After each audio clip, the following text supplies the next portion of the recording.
Un couple a abandonné 3 enfants avec de la pommade juste après leur naissance. 18 ans plus tard, ce qui s'est passé est incroyable. Bonjour à tous. Profitez de ce moment de réflexion en regardant ou en lisant cette histoire poignante.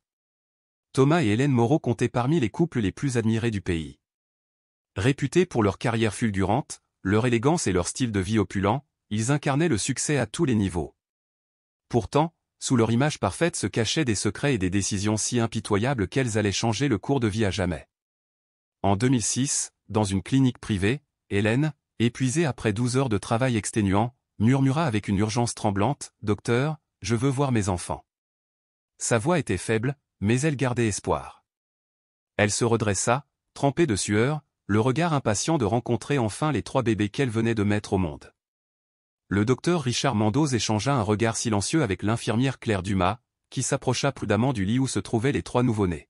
« Félicitations, Madame Moreau. »« Monsieur Moreau, voici vos 3 enfants, » dit-elle doucement.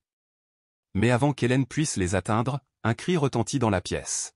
« Non, c'est impossible, » halta-t-elle, reculant d'horreur. Ses yeux écarquillés se fixèrent sur les nourrissons, stupéfaite par ce qu'elle vit. Pourquoi ? Pourquoi ont-ils cette couleur de peau ? Ce ne sont pas les miennes. Il y a eu une erreur. À côté d'elle, Thomas serra les poings jusqu'à ce que ses jointures blanchissent. Son visage s'assombrit, rouge de colère. C'est une blague. Vous savez qui nous sommes ? Vous comprenez combien nous avons payé pour cet hôpital ? Et vous nous offrez des bébés noirs ? Le docteur Richard Touzota s'efforça de garder son sang-froid. Monsieur Moreau, nous avons tout vérifié avec soin. Ce sont vos enfants biologiques. Thomas cria, mentir. C'est impossible. Hélène fixait les bébés, secouant violemment la tête comme pour effacer la vérité. Sa voix tremblait à nouveau. Non. Jamais. C'est impossible. L'infirmière Claire a tenté de proposer une explication scientifique. Il existe de rares cas où des gènes récessifs ou une ascendance lointaine peuvent influencer le teint d'un enfant, même lorsque les parents ont une couleur de peau différente. Mais ce n'était pas ce que le couple souhaitait entendre. Il n'y avait pas d'erreur. Je ne peux pas accepter ça, dit Hélène, le souffle court, au bord de l'évanouissement. Elle repoussa le bras de Claire avec une telle force que l'un des bébés faillit glisser.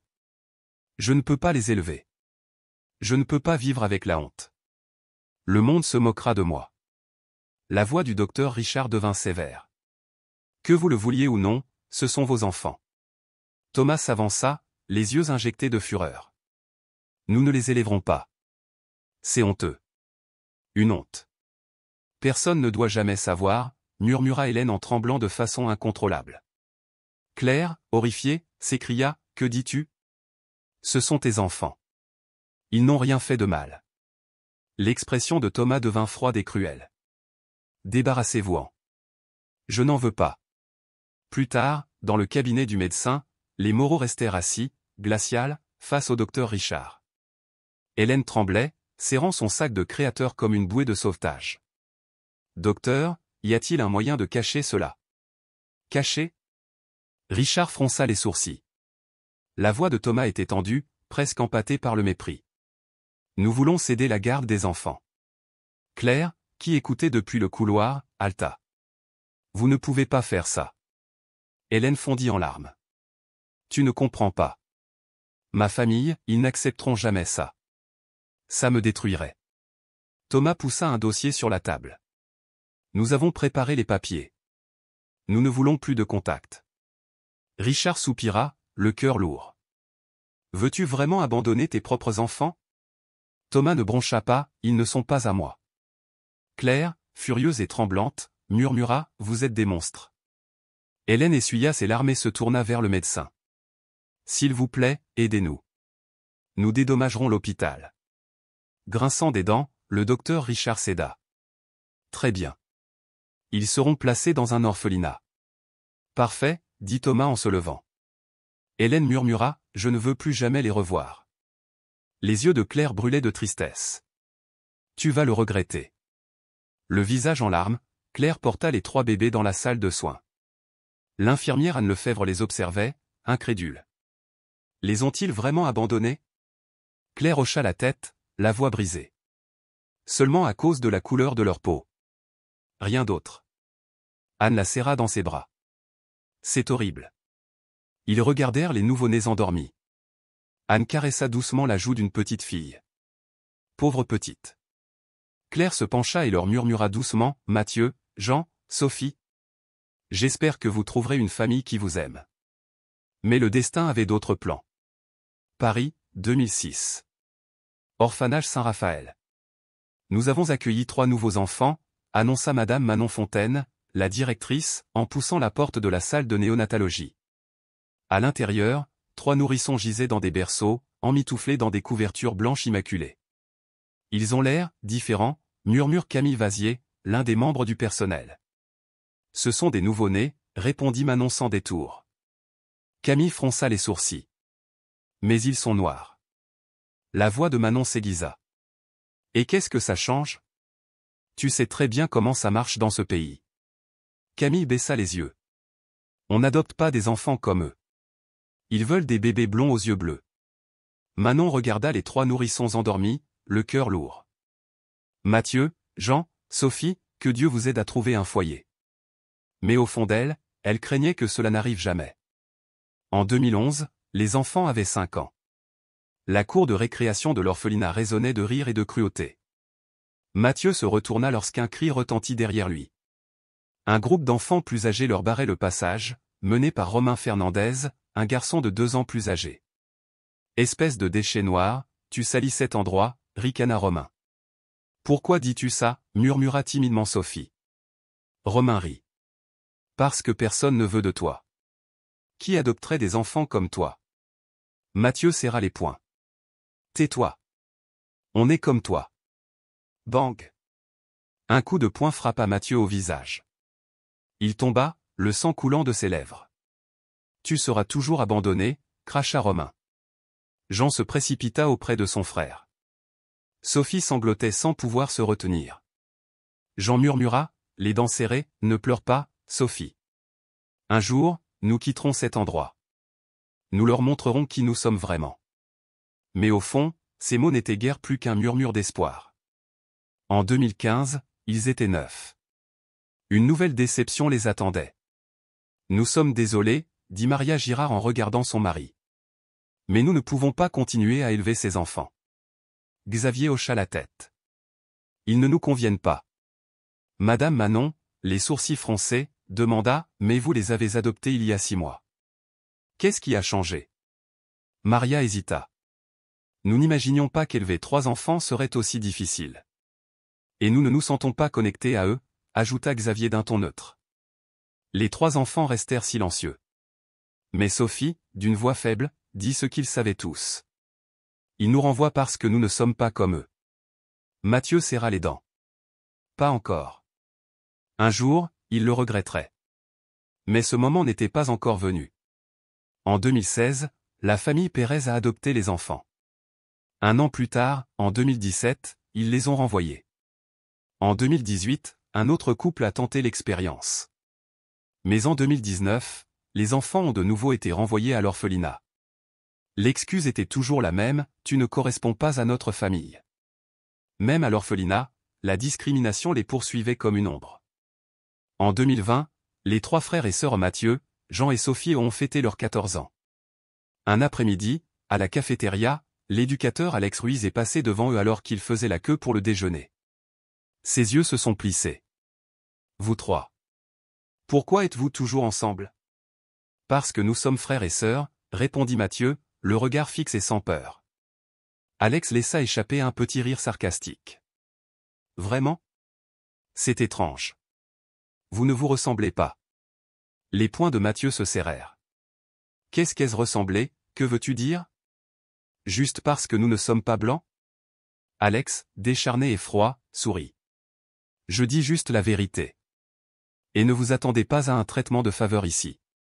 Mais le favoritisme existait bel et bien, mais pas pour eux. Mathieu, le meilleur élève de la classe, recevait systématiquement de mauvaises notes de la part d'Alex. Jean, désireux de s'inscrire en cours d'éducation physique, fut catégoriquement rejeté. Sophie postula pour le club de littérature, mais sa candidature fut ignorée. À maintes reprises, d'autres enfants furent choisis, et les 3 autres furent écartés. Ils ne nous accepteront jamais, murmura Sophie un soir. Mais nous n'abandonnerons pas, a répondu Mathieu. Jean hocha la tête. Nous devons être forts. Nous quitterons cet endroit et affronterons le monde, aussi cruel soit-il. En 2024, tous les 3 ont eu 18 ans. Debout devant les portes de l'orphelinat, ils regardaient la longue et incertaine route qui les attendait. « Où allons-nous » demanda Sophie nerveusement. Mathieu serrait sa valise usée. « N'importe où, sauf ici. » Derrière eux, Manon, l'une des rares employées bienveillantes, les observait. « Prenez soin de vous. » Jean se tourna vers elle. « Tu nous as mieux traités que les autres. » Manon soupira. « Pas assez pour changer ton destin. » Les frères et sœurs inspirèrent profondément et s'avancèrent dans un monde qui, à leur insu, était encore plus dur que celui qu'ils avaient laissé derrière eux. Paris, 2024. Ils se retrouvent dans un coin oublié de la ville. « Qu'est-ce qu'on fait maintenant » demanda Sophie en serrant fermement son sac à dos usé. Mathieu ajusta la bandoulière de son sac, le visage ferme. « On trouve du travail. Pas d'expérience, pas de diplôme, pas de soutien, mais on trouvera bien quelque chose. » Qui nous embaucherait ? demanda Jean. Mathieu expira lentement. On trouvera une solution. Leur premier emploi était sur un chantier de construction à la périphérie de la ville. Qui êtes-vous ? demanda le directeur du chantier, Maxime Dupuis, en regardant Mathieu avec suspicion. Je m'appelle Mathieu. Je veux travailler. Maxime le fixa un instant, puis éclata de rire. Et toi ? Tu crois que j'embaucherai un gamin comme toi ? Tu as de l'expérience ? Non, mais j'apprends vite. Maxime rit plus fort. D'accord. Mais ton salaire sera inférieur à celui des autres. Mathieu baissa les yeux. Je le ferai. Et c'est ce qu'il fit. Mais chaque jour, il était rabaissé. Dépêche-toi, petit noir. Ne gâche pas le travail, même s'il est inutile de toute façon. Malgré un travail éreintant, Mathieu recevait le salaire le plus bas. Mais il n'avait pas le choix. Jean a finalement trouvé du travail dans un entrepôt. Il nous faut un maître-chien. Pouvez-vous le faire ? a demandé le directeur, François Bernard. Oui, monsieur, répondit Jean. François haussa un sourcil. Ton salaire sera un peu moins élevé que celui des autres. Pourquoi ? C'est comme ça que je gère les choses. Si ça ne te plaît pas, tu es libre de partir. Jean serra les dents. Je le prends. Mais dès le premier quart de travail, il a ressenti l'injustice. Allez-y vite, fainéant. Vous pensez mériter le même salaire que les autres ? Même si Jean travaillait 2 fois plus dur, il restait négligé, moqué et sous-payé. Sophie a trouvé un emploi dans un petit café. Vous avez de l'expérience ? demande la propriétaire, Béatrice Renaud. Je peux apprendre, proposa doucement Sophie. Béatrice soupira. D'accord. Tu travailleras le soir et tu seras moins bien payé que les autres. Sophie hésita. Pourquoi ? Ce sont mes règles, répondit Béatrice sans émotion. Chaque soir, Sophie endurait les regards cinglants des clients. Une serveuse noire ? Cet endroit est en déclin. Je ne veux pas qu'elle me serve. Elle a continué, mais son cœur se brisait un peu plus chaque jour. Les tragédies ont continué. Un jour, sur un chantier, Mathieu soulevait des matériaux lorsqu'il entendit des cris. Maxime réprimandait un ouvrier. Pour qui te prends-tu pour répondre ? Je dis que je mérite un salaire équitable, a répondu l'homme, Romain Fontaine. Sans prévenir, Maxime lui a donné un coup de poing. Une leçon pour ceux qui oublient leur place. Mathieu resta figé, les poings serrés. Il voulait parler, mais n'osait pas. Ce jour-là marquait le début de quelque chose de plus sombre. Il savait que cela pouvait lui arriver aussi. À l'entrepôt, Jean a été confronté à un collègue, Hector Navarro. « Eh, gamin. Je ne t'aime pas. » Jean fronça les sourcils. « Pourquoi ?» Hector sourit. « Tu m'as pris mon travail. »« Je veux juste travailler, » dit Jean calmement. « Tu n'as pas ta place ici. » À partir de ce jour, Jean fut isolé de tous. Pendant ce temps, au café, une cliente a volontairement renversé son café sur le sol. « Elle a renversé du café sur moi », cria la femme en désignant Sophie. Sophie resta immobile, paralysée.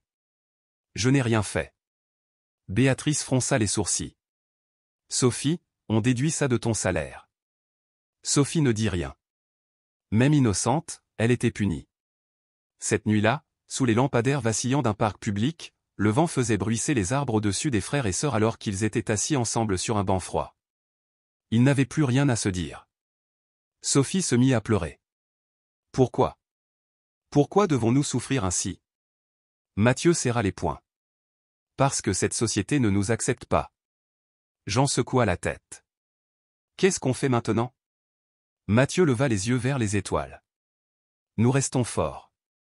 Mais peut-être qu'il est temps de découvrir notre passé?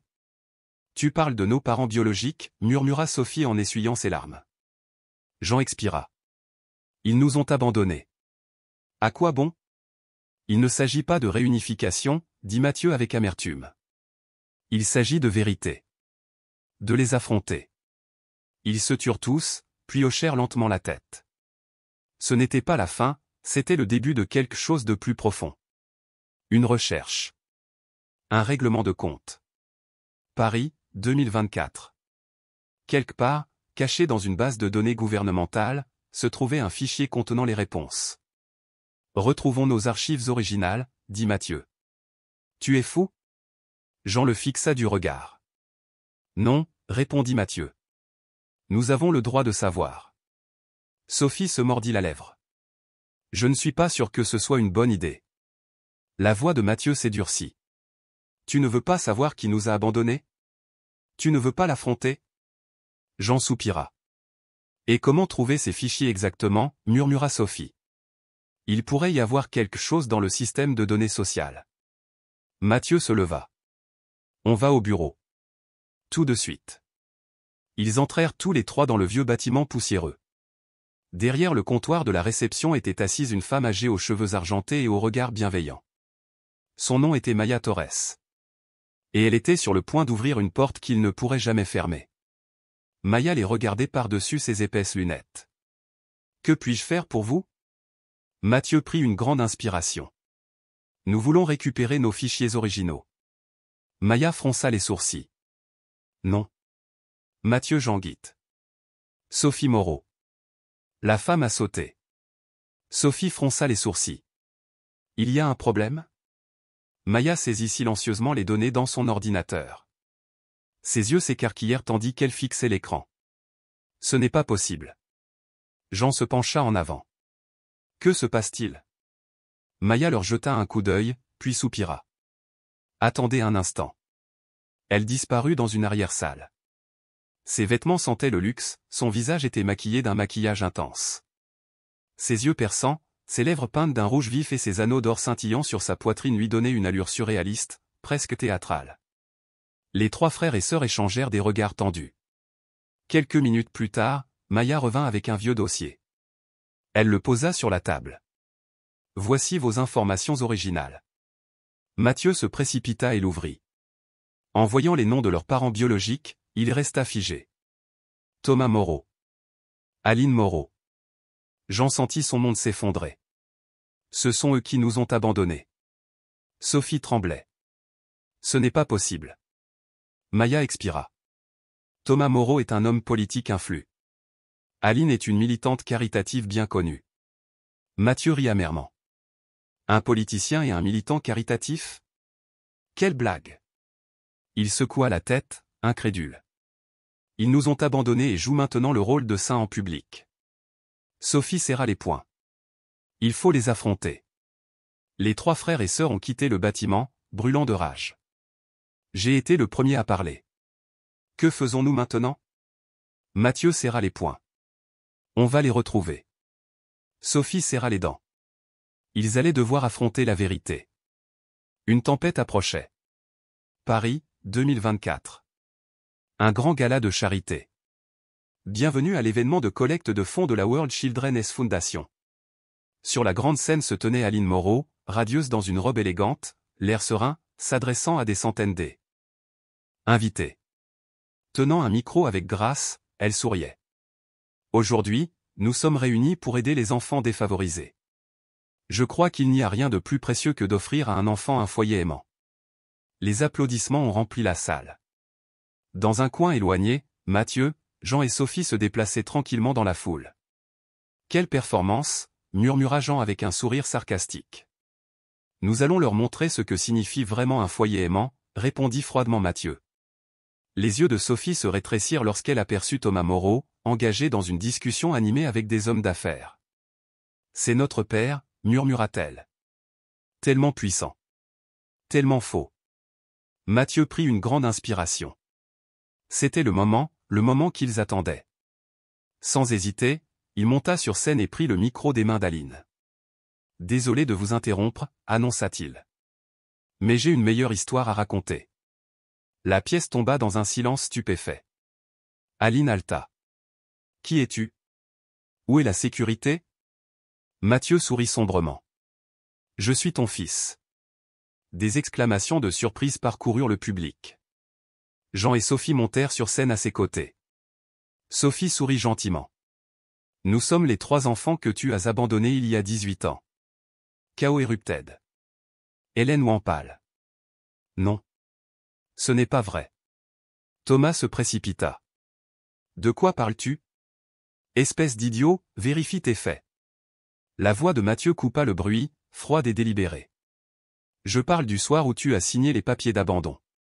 Tu l'as fait sans hésiter. » Sa voix tremblait de colère contenue. « Pourquoi? » Parce que notre couleur de peau ne correspondait pas à la tienne. Le public était paralysé. Un journaliste, Xavier Ramos, s'est présenté. « Avez-vous des preuves de ce que vous dites? » Mathieu a soulevé le dossier. « Voici nos documents originaux. Thomas Moreau et Hélène Moreau, nos parents biologiques. Ils nous ont abandonnés à la naissance. » Xavier a pris des photos immédiatement. Hélène hurla.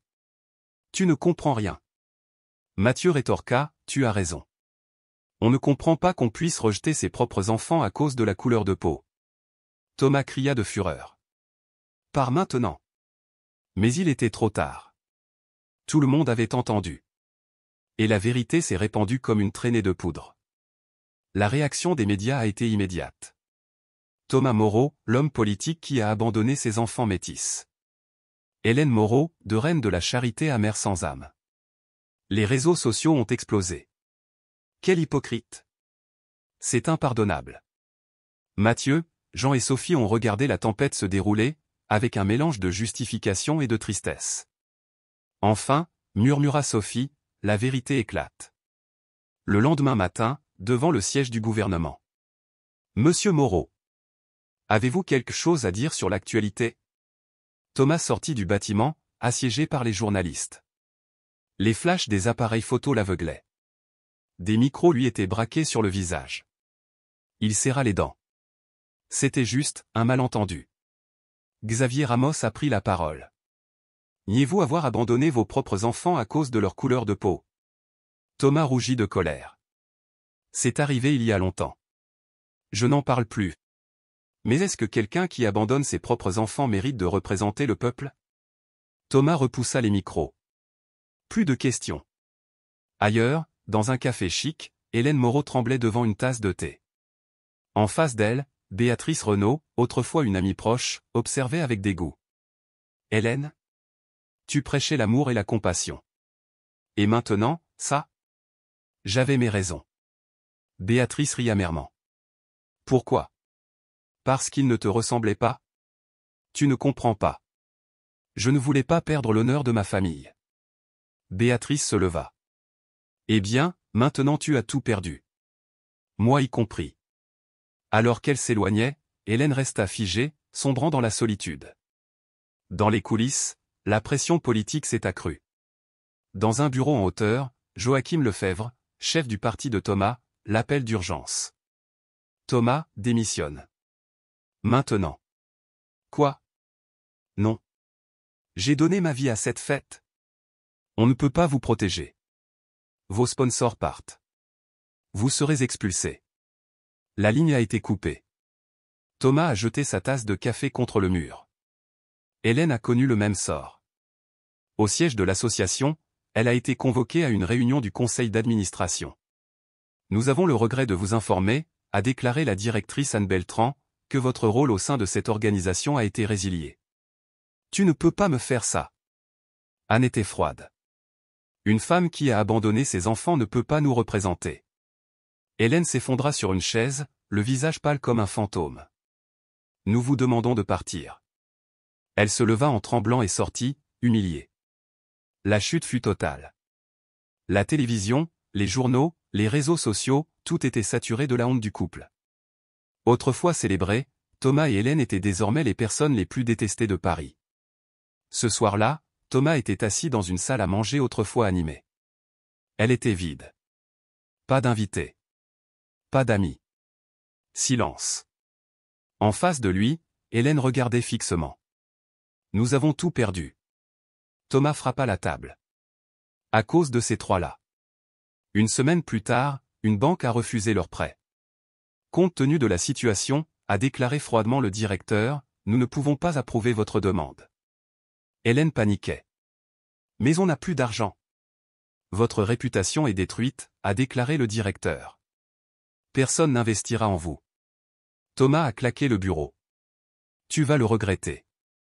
Non, répondit le directeur. Tu le feras. Leur manoir a été saisi. Lors de leur dernier jour sur place, Thomas et Hélène se tenaient près de la porte tandis que les fonctionnaires collaient l'avis de saisie. Hélène sanglotait. Où allons-nous maintenant? Thomas regarda autour de lui. Pas de voiture. Pas d'argent. Personne n'était parti. Ils montèrent dans un train, vaincus. Un couple à proximité murmura, n'est-ce pas Thomas Moreau? Quelle pitié. Thomas serra le poing jusqu'à ce qu'il tremble. Je vis maintenant dans une chambre miteuse à la périphérie de Paris. Thomas était allongé sur le lit, regardant un plafond fissuré. À côté de lui, Hélène était assise, décharnée et brisée. Comment en sommes-nous arrivés là? Demanda-t-elle en larmes. Thomas grogna, c'est entièrement de leur faute. Mais nous voulions seulement protéger notre honneur. Avons-nous mérité cela? Tais-toi, hurla-t-il. On s'en fiche de ce qu'on pense. Ils veulent juste un scandale. Hélène fondit en larmes. On avait tout. Maintenant, plus rien. Des jours d'humiliation ont suivi. Dans une épicerie délabrée, Hélène a déposé un billet froissé sur le comptoir. Je voudrais du pain et du lait, s'il vous plaît. Le commerçant plissa les yeux. Vous êtes Hélène Moreau, n'est-ce pas? Elle tressaillit. Il ricana. Autrefois reine des galas de charité, elle mendie maintenant des baguettes. Elle baissa la tête. Je veux juste manger. Il jeta les objets sur le comptoir.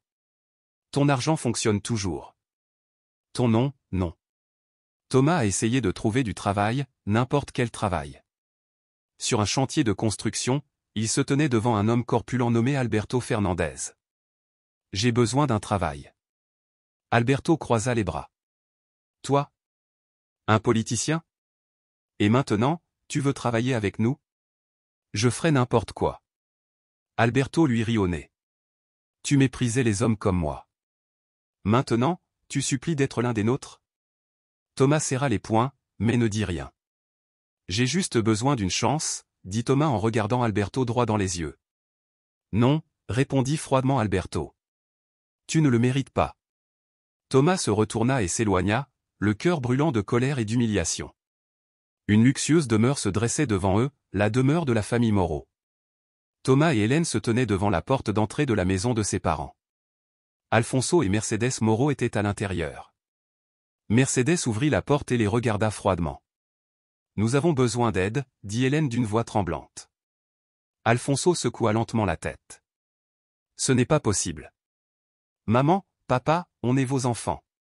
On n'a rien fait, cria Thomas. Mercedes laissa échapper un soupir las. Vous avez cherché cela vous-même. Juste un peu d'argent pour repartir à zéro, supplia Hélène. Le regard d'Alfonso devint glacial. Tu as déshonoré cette famille. Mieux vaut ne jamais revenir. La porte claqua. Hélène s'effondra en sanglots. Thomas resta figé, les mains tremblantes. Ça y est, murmura-t-il. C'est vraiment fini. Les médias étaient passés à autre chose. Personne ne s'en souciait plus. Dans un petit café, Xavier Ramos, le journaliste qui avait révélé le scandale, lisait son journal. Claire Espinosa, une collègue, s'approcha de lui. L'affaire Thomas Moreau? Ça n'a plus rien d'intéressant, hein? Xavier se redressa. C'est la société. On dénonce un hypocrite, les gens se montrent scandalisés, et puis ils oublient. Claire rigola. Alors, qui est Thomas Moreau maintenant? Xavier a tourné une page. Personne. Ce n'est personne. Dans un vieux parc, Thomas était assis sur un banc usé, regardant les gens passer. Hélène était assise à côté de lui, l'air impassible. « Penses-tu que nous aurons un jour une seconde chance » demanda-t-elle doucement. Thomas ne répondit pas. Il fixait ses mains rugueuses et calleuses. Le pouvoir, l'argent, disparut. Et les gens aussi. Une semaine plus tard, à Paris, 3 frères et sœurs Mathieu, Jean et Sophie étaient assis dans un petit café. Sophie feuilletait le journal. D'une voix douce, elle lut « Thomas Moreau et Hélène Watt ont officiellement disparu de Paris. On ignore où ils se trouvent. » Jean croisa les bras. Après ce qu'ils ont fait, ils méritent d'être rejetés. Mathieu regarda par la fenêtre. Et nous? Et maintenant? Sophie sourit. Nous n'avons plus besoin de fuir. Il est temps de reconstruire. À ce moment-là, un homme d'âge moyen entra. Il avait les cheveux grisonnants et le regard perçant. Mathieu, Jean, Sophie, dit-il d'un ton sérieux. Ils se tournèrent vers lui. Je suis Louis Garcia. J'aimerais vous parler. Dans le bureau de Louis Garcia, des diplômes d'universités prestigieuses étaient alignés sur les murs. Ses frères et sœurs étaient assis face à lui. Louis sourit. Tout d'abord, je tiens à dire que vous êtes des gens forts. Mathieu plissa les yeux. Qui es-tu? Pourquoi t'en soucies-tu? Je suis un entrepreneur, a répondu Louis, mais plus important encore, je crois en la justice. Il s'est penché en avant. Quand j'ai entendu ton histoire, je me suis senti obligé de t'aider. Tu as du potentiel, mais personne ne t'a jamais donné une vraie chance. Je veux t'en offrir une. Les frères et sœurs échangèrent des regards sceptiques. J'aimerais vous donner des bourses pour aller à l'université, dit Louis avec sérieux. Avec votre détermination et votre intelligence, je crois que vous pouvez accomplir de grandes choses. Mathieu serra les poings. Pouvons-nous vous faire confiance? Louis croisa son regard. Personne ne peut changer le passé. Mais vous avez le pouvoir de façonner votre avenir. Sophie se tourna vers ses frères. Nous ne laisserons pas passer cette opportunité. À l'université Complutense de Paris, Mathieu sortit de la salle de classe, un livre de droit à la main. Un autre étudiant, André Navarro, le salua. Mathieu, encore premier de la classe? Mathieu sourit. Je n'ai plus rien à perdre, André. Il ne me reste plus qu'à construire l'avenir. Tu seras un excellent avocat, dit André en lui tapotant le dos. Mathieu regarda au loin, le cœur rempli de détermination. Sur un chantier de construction, Jean portait un gilet de sécurité lumineux tandis que l'ingénieur en chef Pablo Reyes examinait sa proposition. Jean, ton projet est solide. On peut le réaliser. Jean sourit. Je veux juste construire des maisons plus sûres. Personne ne devrait grandir comme nous. Pablo posa une main ferme sur son épaule. Vous serez. Dans une salle de rédaction animée, Sophie tapait sur son ordinateur. Marianne Lefebvre, la rédactrice en chef, a jeté un article imprimé sur son bureau. Sophie, ton article sur la discrimination fait le buzz. Excellent travail. Je l'ai écrit pour tous ceux qui ont été maltraités comme nous, a répondu Sophie. Marianne sourit. Tu vas loin. Un après-midi, Sophie reçut une lettre anonyme. Si vous voulez connaître la vérité sur vos parents biologiques, venez au parc Retiro à 18h. Elle a immédiatement appelé ses frères. Mathieu hésita. Cela pourrait être un piège. Jean a ajouté, mais c'est peut-être quelque chose que nous avons besoin d'entendre. Au parc, les frères et sœurs étaient assis sur un banc, tendu. Un homme d'âge moyen s'est approché. Mathieu, Jean, Sophie, dit-il. Ils le fixèrent du regard. Je suis Michel Garnier. J'étais le secrétaire de Thomas Moreau. La voix de Mathieu était froide. Que veux-tu? Michel a dit. Tu devrais savoir que Thomas ne s'est jamais repenti. Mais Hélène, elle a essayé de te retrouver. Les yeux de Sophie s'écarquillèrent. Quoi? Elle t'a cherché, confirma Michel. Elle est allée voir les services sociaux, a posé des questions. Mais Thomas l'a arrêtée. Elle était trop faible pour le combattre. Où sont-ils maintenant? Demanda Jean. Michel hésita. Dans un endroit où personne ne se souvient plus d'eux. Dans un quartier délabré de la banlieue de Séville, les frères et sœurs se tenaient devant une maison en ruine. C'est ici qu'ils vivent, murmura Sophie. Mathieu hocha la tête d'un air sombre. Allons-y. À l'intérieur, Hélène était voûtée, âgée et frêle. Ses cheveux étaient devenus blancs. Thomas était assis dans un coin, sans vie. En les voyant, Hélène fondit en larmes. C'est toi. Mathieu se tenait droit. Avez-vous encore le droit de nous appeler vos enfants?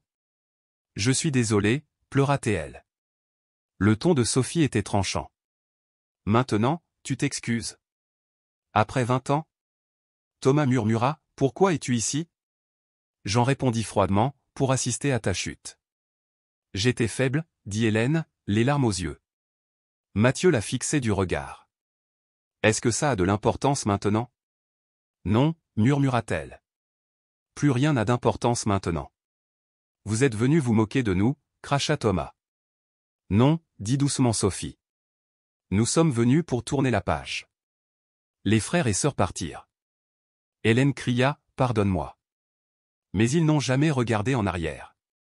5 ans plus tard, dans une grande salle d'audience parisienne, Mathieu Moreau se tenait debout, grand dans un costume élégant. Un client reconnaissant, Carlos Ramirez, lui serra la main. Merci, Mathieu. Sans toi, j'aurais tout perdu. Personne ne mérite l'injustice, a répondu Mathieu. C'est pour ça que je fais ça. Il leva les yeux vers le palais de justice, rempli de fierté. Sur un chantier en voie d'achèvement, Jean ajustait son casque et observait le bâtiment qu'il avait conçu. Pablo s'est approché. Tu as bien fait. Jean hocha la tête. Je veux juste aider les sans-abri. Personne ne devrait être abandonné comme nous l'avons été. Dans sa salle de rédaction, Sophie a cliqué sur « Publier » sur son dernier article. Les secrets politiques sont dévoilés lorsque la justice frappe. Son téléphone vibra. C'était Marianne. Sophie, ton article fait un tabac. Sophie sourit faiblement. La vérité mérite la lumière. Devant un nouveau bâtiment, les frères et sœurs se tenaient côte à côte. Le panneau disait « Nouvel espoir, aide aux enfants orphelins ». Mathieu regarda autour de lui. Nous y sommes finalement parvenus. Jean sourit. Aucun enfant ne devrait vivre ce que nous avons vécu. Sophie prit les mains de ses frères. Nous avons trouvé notre vraie famille. Ils souriaient, victorieux. Cette histoire prouve que la justice trouve toujours son chemin, peu importe combien de temps la vérité est enterrée. La discrimination, la cruauté et l'injustice sociale peuvent briser des vies innocentes, mais la résilience et la persévérance peuvent les reconstruire. La famille n'est pas toujours une question de sang. Elle concerne ceux qui soyez à nos côtés, battez-vous pour nous et aimez-nous quand personne d'autre ne le fera. Ceux qui commettent des actes cruels en subiront les conséquences. Ceux qui se battent pour leur dignité trouveront le bonheur qu'ils méritent. Si cette histoire vous a touché, n'hésitez pas à aimer et à vous abonner. Votre soutien nous permet de partager davantage d'histoires touchantes. Merci.